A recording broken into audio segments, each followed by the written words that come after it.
Apa kabar pemirsa? Presiden Joko Widodo telah memilih 9 orang wanita sebagai panitia seleksi calon komisioner KPK. Orang banyak menyebutnya sebagai 9 Srikandi. Apa yang bakal dilakukan Pansel untuk menjaring calon komisioner yang dibutuhkan oleh KPK di tengah-tengah merosotnya pamor KPK belakangan ini? Jumpa lagi dengan saya, Don Bosco Slamu, dalam The Best to the Point. Dan kami kali ini mengundang salah seorang anggota Pansel KPK. Dia adalah seorang ahli IT dan mantan orang nomor 1 di IBM Indonesia dan juga berminat besar dalam perjuangan anti korupsi. Seseorang atau tokoh yang bernama Betty Alisabane ini adalah seorang tokoh yang layak untuk menjadi anggota panitia Pansel KPK. Mbak Betty, selamat datang di The Best to the Point. Terima kasih, Mas Don. Itu kita sudah lihat pertama kali ketika Presiden mengangkat, semua terkejut, semua perempuan, betul-betul kita tergoda dalam pandangan pertama. Dari pandangan pertama. Gimana ketika mengetahui bahwa semuanya perempuan? Terus terang saya juga kaget kenapa semuanya perempuan, tetapi menurut Bapak Presiden pertimbangannya semata-mata bahwa beliau mencari orang yang independen semuanya, dan beliau memilih latar belakang keahlian yang berbeda-beda, yang komprehensif. Independen dalam pengertian tidak ada afiliasi politik atau apa? Ya, tidak ada afiliasi politik.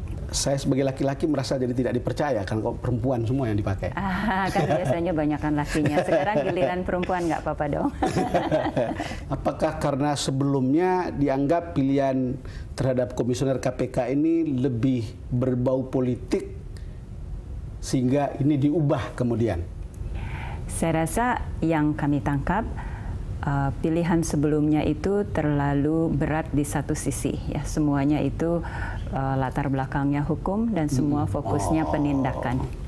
Sekarang lebih variatif kan? Lebih diharapkan lebih lengkap, lebih saling melengkapi. Kalau dilihat dari latar belakang Pansel, itu berarti akan tercermin sebuah asesmen yang berbeda dari yang sebelumnya, begitu?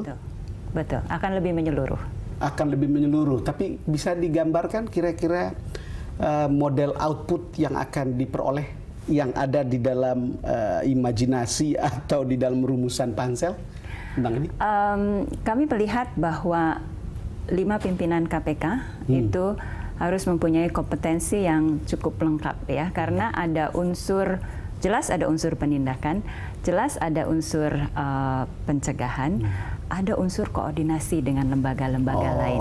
Di situ dibutuhkan kemampuan untuk kolaborasi, untuk juga diharapkan KPK itu akan leading change, memimpin perubahan. Bukan hanya di institusinya sendiri, tapi di institusi-institusi penegak hukum. Idealnya bisa men-trigger reformasi di kepolisian, di penegakan hukum yang lainnya, dan untuk itu dibutuhkan kemampuan kepemimpinan dan manajemen. Mbak Betty, jadi saya paham kalau begitu, kalau saya ikuti jalan pikiran Presiden, karena kita beberapa kali menginterview. Pertama, janganlah saling kriminalisasi satu sama lain. Anda menyebutnya sebagai harus saling berkoordinasi. Artinya kan belajar dari kondisi sebelumnya, kan ada cicak versus buaya jilid 1, ada cicak versus buaya jilid 2, kira-kira begitu?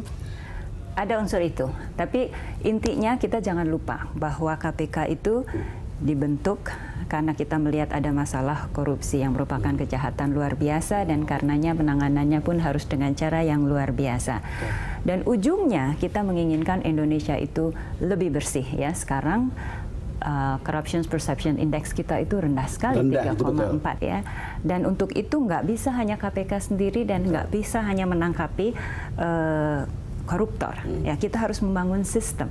Kalau dengan Pansel yang lebih bervariasi ini akan juga kan mempengaruhi asesmen dan kemudian output dari asesmen itu, kan. Sekali. Lalu kemudian ada yang bilang ini bukan perseteruan antar institusi, tapi juga bisa jadi perseteruan antar personal yang membawa nama institusi, bukan? Salah satu yang kita lihat selain integritas itu tentu harus, ya, kemampuan kepemimpinan dan manajemen, ya.